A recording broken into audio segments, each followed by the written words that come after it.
Hey everyone, I'm Joe, and I'm here today to talk about Terminator Dark Fate, the fourth attempt to rejuvenate the Terminator franchise.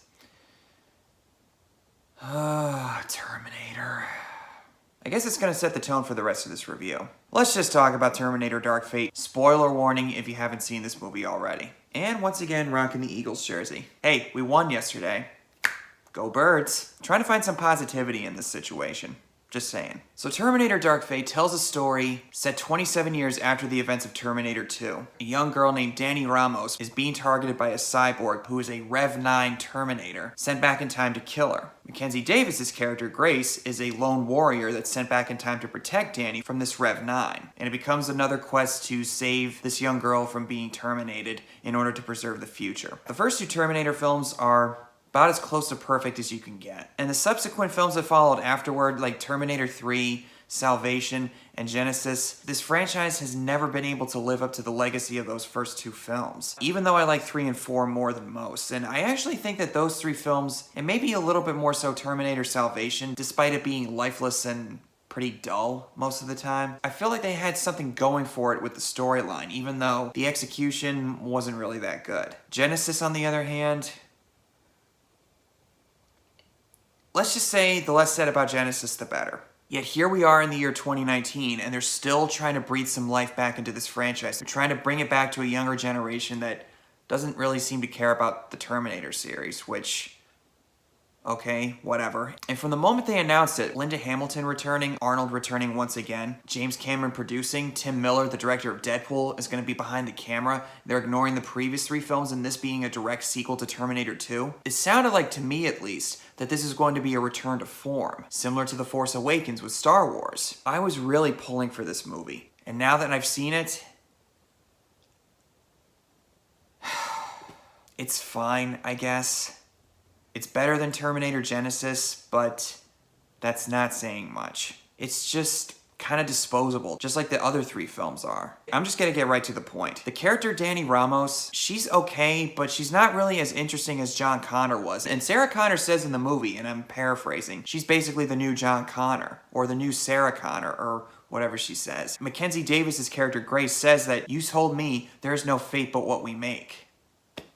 I don't want to be one of those guys that complains about fan service, but just like in Terminator Genesis, when John Connor out of nowhere says, "I can't be bargained with, I can't be reasoned with." Really? We're going that far with this? Oh, God. And Dani is already pretty headstrong from the moment that we meet her. Instead of being the really shy and timid type of person like Sarah Connor was in the first film, I get that they wanted to try something different, but sometimes that's not always a bad thing. If you do it effectively and it makes sense, then I'd be okay with it. But it just feels so tired and undercooked. Similar to the Terminator, Gabriel Luna, the Rev 9, who comes back to kill her. It's basically an amalgamation of the T-X that we saw in Terminator 3 and Robert Patrick's character, the T-1000 in Terminator 2. I will say this though, the Terminator technology on him is really cool. I like seeing the liquid separating from the endoskeleton and how it operates as 2 entities. I don't want to be one of those guys that says, "Oh, I've seen this movie before, oh, it's just a retread of this, this, and this." But just like with Natalia Reyes' character, it just feels so tired, and it's like, come on, guys.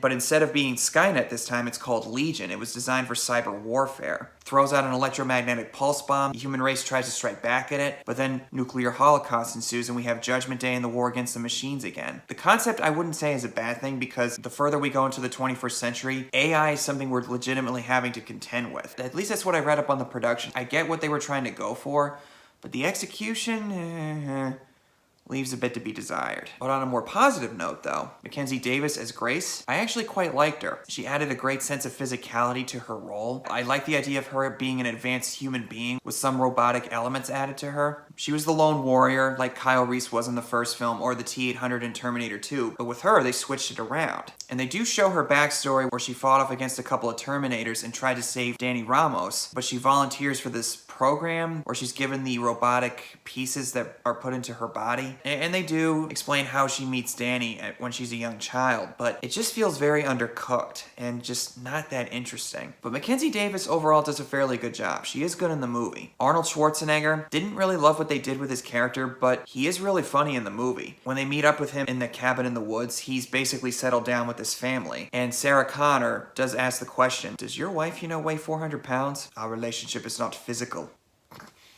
Okay. That's, it's a little weird, but his performance is good. It's not like you're watching him and going, oh my god, he's not good in this movie, that's really bad. He still has it in there somewhere. Which brings me to my next point. You probably heard this by now. John Connor is killed by the T-800. The reason being, Skynet did not only send 2 Terminators back in time, it sent 3, or 4, or 5, or an unknown number of Terminators as we're told in the movie. They show in a flashback scene set in 1998, a year after Judgment Day was supposed to happen, and it shows a young John Connor with the likeness of Edward Furlong on a young child actor, and he's shot dead in the chest 3 times. And to be honest, I expected John Connor to be out of the picture somehow because he was barely mentioned in any of the promotion. So I wasn't really surprised that he was out of the picture, but the fact that they killed him, I thought, whoa, that's okay. Where are they going with that? What's the reason for it? I thought maybe Danny Ramos would have been his secret backup leader this whole time, and that maybe she would rise to the occasion, and maybe John Connor chose her to rise to the occasion in case something happened to him. At least that's what I was thinking going in, but the movie doesn't justify it. It's just kind of thrown in there for shock value and to do something different. Kind of like what Rian Johnson did with The Last Jedi. There are good things about The Last Jedi, but basically he came in after Force Awakens and looked at the storyline and said, no, I don't care about that. I'm gonna make the movie that I want to make. And that to me is a disservice to the characters in Force Awakens. We'll get to that in a later video, trust me. But it's the same thing in this one, and from what I heard, this was James Cameron's idea to kill John Connor. Why? I really don't know where James Cameron thought he was going with that. Tim Miller was the director of the first Deadpool. That made me excited because of how the action was filmed in the first Deadpool. And the action sequences in here are competently made and they're really exciting to watch. The plane scene was a little too hokey for my liking, especially when they're floating in the air. It's like, push the button. The rest of the action, though, is really exciting. But in comparison to the action in Terminator 2,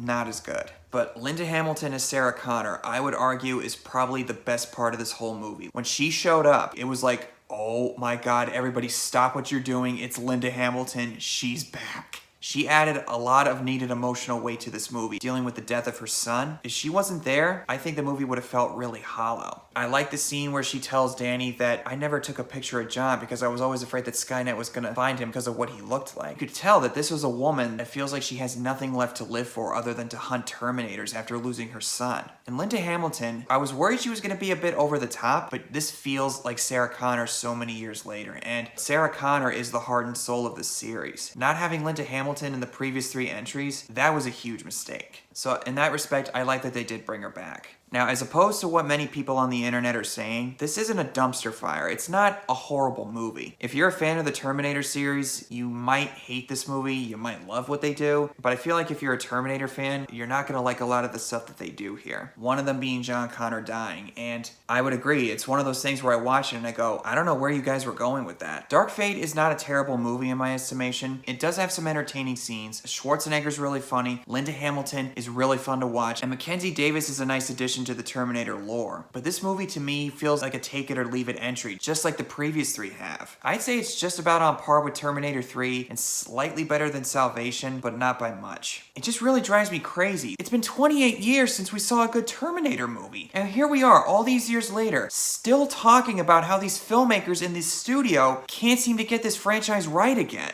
And I hate to say this, but having watched Terminator 2 recently, seeing how it ended, it felt like this franchise couldn't go anywhere else after that. It was probably the best way you could have ended it. It was ambiguous, but with a sense of hope in there. Maybe the future is actually going for the better. I hate to agree, but I think they should have just stopped at 2 after all.